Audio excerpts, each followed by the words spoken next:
Assalamualaikum warahmatullahi wabarakatuh. Perkenalkan, nama saya Melani Indah Puspitasari.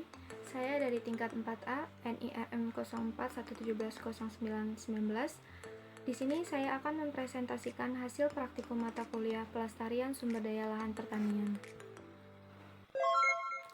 Dalam praktikum ini terdapat 3 laporan. Yang pertama yaitu evaluasi sumber daya lahan. Evaluasi lahan merupakan proses menduga potensi lahan untuk berbagai penggunaan. Proses penilaian terhadap lahan untuk dilakukan identifikasi ke dalam bentuk kelas-kelas lahan.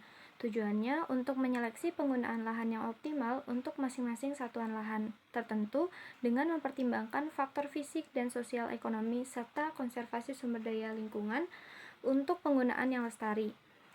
Metodologi berupa alat dan bahan serta cara kerja. Alat dan bahan yang digunakan adalah kamera atau handphone dan laptop.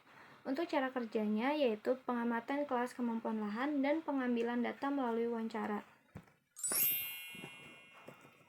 Hasil pembahasan yang diperoleh bahwa Desa Sukamantri, Kecamatan Taman Sari memiliki golongan kelas kemampuan 4 dengan faktor pembatas adalah lereng 15-35%.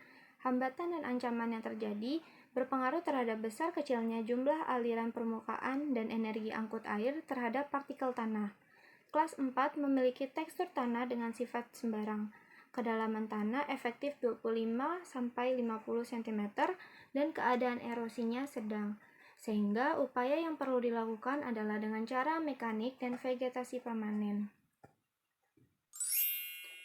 Laporan praktikum yang kedua adalah penentu status daya dukung lahan. Daya dukung lahan merupakan kemampuan lahan pada satu satuan lahan dalam bentuk penggunaan lahan dengan tujuan untuk memenuhi kebutuhan manusia. Status daya dukung lahan merupakan gambaran mengenai rasio atau selisih antara sisi ketersediaan lahan dan sisi kebutuhan lahan. Metodologi berupa alat dan bahan serta cara kerjanya. Alat dan bahan yang digunakan adalah kamera atau handphone, laptop, data BPS, dan monografi kecamatan. Untuk cara kerjanya yaitu dengan melakukan pengumpulan data monografi dan BPS kecamatan serta melakukan perhitungan status daya dukung lahan. Menurut Peraturan Menteri Lingkungan Hidup Nomor 17 Tahun 2009 tentang pedoman penentu daya dukung lingkungan hidup dalam penataan ruang wilayah, terdapat rumus ketersediaan lahan. Berikut perhitungannya. Sehingga dari ketersediaan lahan di Kecamatan Taman Sari Kabupaten Bogor adalah 3.766,80 hektar.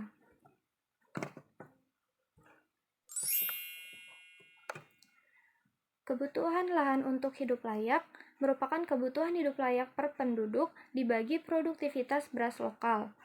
Berikut perhitungannya. Sehingga dari kebutuhan lahan untuk hidup layak di Kecamatan Taman Sari Kabupaten Bogor adalah 0,22 hektar per jiwa. Kebutuhan lahan berdasarkan perhitungan, kebutuhan lahan pertanian di Kecamatan Taman Sari adalah 23.160,28 hektar.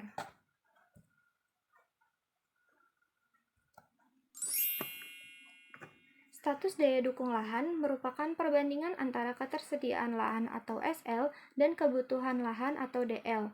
Berikut indikator penentu. Sehingga berdasarkan hasil perhitungan diperoleh ketersediaan lahan 3.766,80 hektar lebih kecil dari kebutuhan lahan 23.160,28 hektar. Sehingga daya dukung lahan dinyatakan defisit atau terlampaui.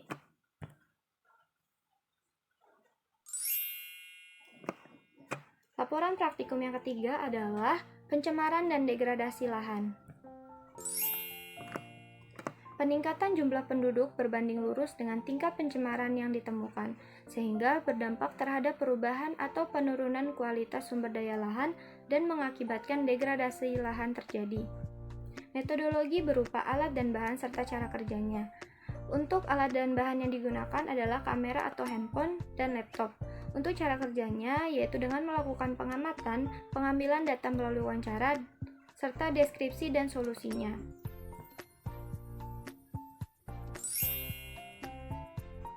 Pencemaran dan degradasi lahan yang terjadi di Kecamatan Taman Sari untuk pencemaran berasal dari limbah rumah tangga yang berada pada saluran irigasi. Saluran irigasi sebagai sumber air untuk tanaman, sehingga ketika air masuk ke dalam lahan, maka sampah yang ada pada saluran irigasi ikut terbawa masuk. Untuk degradasi lahan, yaitu disebabkan oleh penggunaan pupuk kimia dan penggunaan pestisida yang berlebih. Akibat yang ditimbulkan dari pupuk kimia adalah penurunan kesuburan tanah dan penurunan kandungan bahan organik tanah. Sedangkan untuk akibat yang ditimbulkan dari pestisida kimia adalah keberadaan musuh alami dan peningkatan hama dan penyakit berdampak pada kehidupan biota tanah. Di balik permasalahan terdapat solusi. Upaya dalam mengatasi pencemaran adalah dengan melakukan pembersihan sampah pada saluran irigasi dan pemberian jaring-jaring antara sungai dengan saluran irigasi agar sampah tertahan. Untuk upaya mengatasi degradasi lahan, yaitu dengan melakukan pemupukan dasar menggunakan pupuk kompos maupun pupuk kandang, dan penggunaan pestisida kimia perlahan diturunkan, kemudian diganti dengan pestisida nabati yang ramah lingkungan. Terima kasih, sekian dari saya, kurang lebihnya mohon maaf. Wassalamualaikum warahmatullahi wabarakatuh.